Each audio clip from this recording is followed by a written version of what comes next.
71 dan rumusan di 3199/20/2001 itu rumusan yang sama persis. Profesor Romli menyatakan bahwa mereka tidak melakukan koreksi terhadap rumusan tersebut. Next. Problematika. Ayat pasal 2 ayat 1. Melanggar azas legalitas, lex serta dan lex scripta.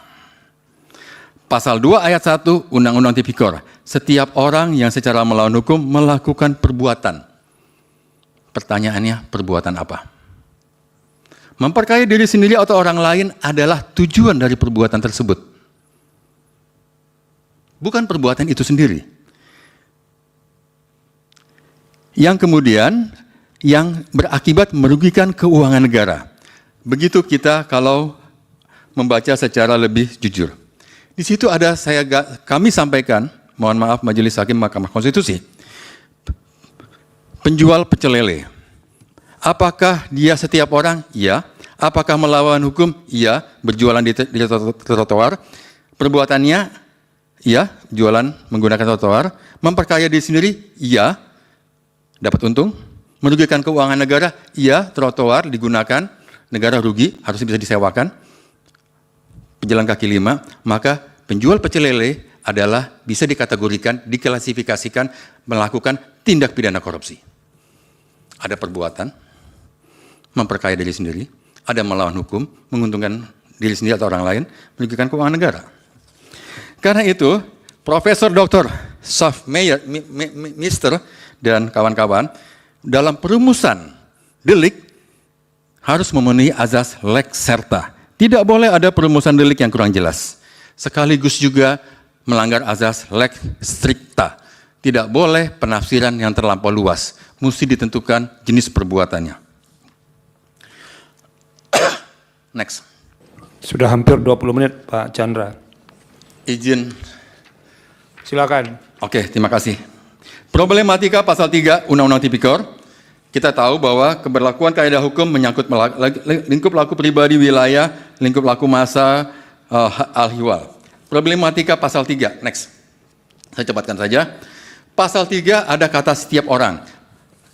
Dari segi filosofinya, pasal 3 itu adalah ditujukan kepada orang yang memiliki kewenangan, memiliki kesempatan sarana karena jabatannya. Karena itu menggunakan diksi setiap orang dalam pasal 3 itu mengingkari esensi dari korupsi itu sendiri. Lord Acton pernah bilang, power tend to corrupt, absolute power corrupt absolutely. Tidak setiap orang punya power.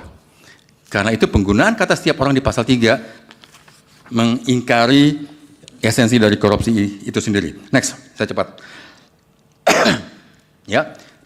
Problematika frasa merugikan keuangan negara pasal 2 ayat 1 dan pasal 3 Undang-Undang Tipikor.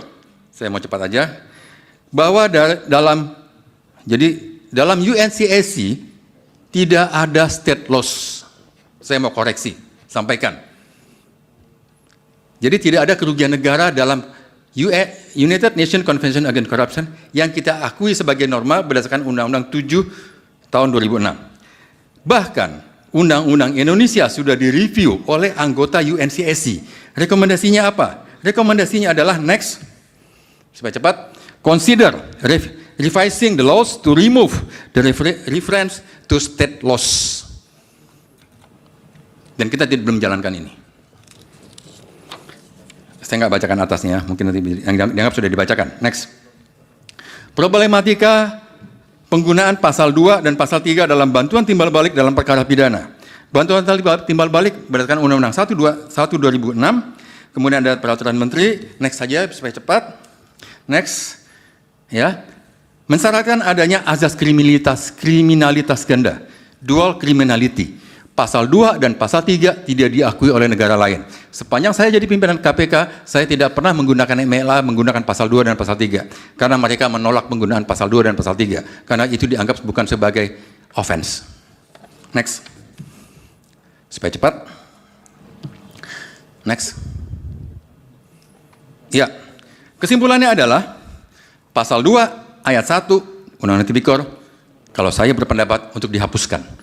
Karena perbuatannya melanggar, rumusannya melanggar azas lex serta. perbuatan apa yang dinyatakan sebagai korupsi.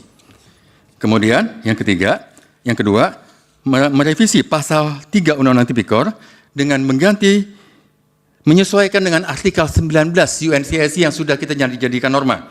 Setiap orang diganti dengan pegawai negeri dan penyelenggara negara, karena itu memang ditujukan untuk pegawai negeri, dan kemudian menghilangkan frasa yang dapat merugikan keuangan negara dan perekonomian negara, sebagaimana rekomendasi UNCSC, next, sehingga bunyinya seperti begini.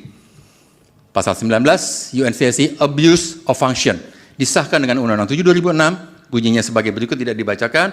Setiap orang diganti dengan pegawai negeri penyelenggara negara, frasa yang dapat merugikan keuangan negara atau perekonomian negara itu dicoret. Selain mengikuti perintah saran dari UNCSC, juga untuk menghindari korupsi adalah merugikan keuangan negara, karena ada Bapak yang terhormat Mahkamah Agung menyatakan pegawainya tidak korupsi karena tidak merugikan keuangan negara. Jadi ada salah kaprah di sana. Terima kasih. Wassalamualaikum warahmatullahi wabarakatuh.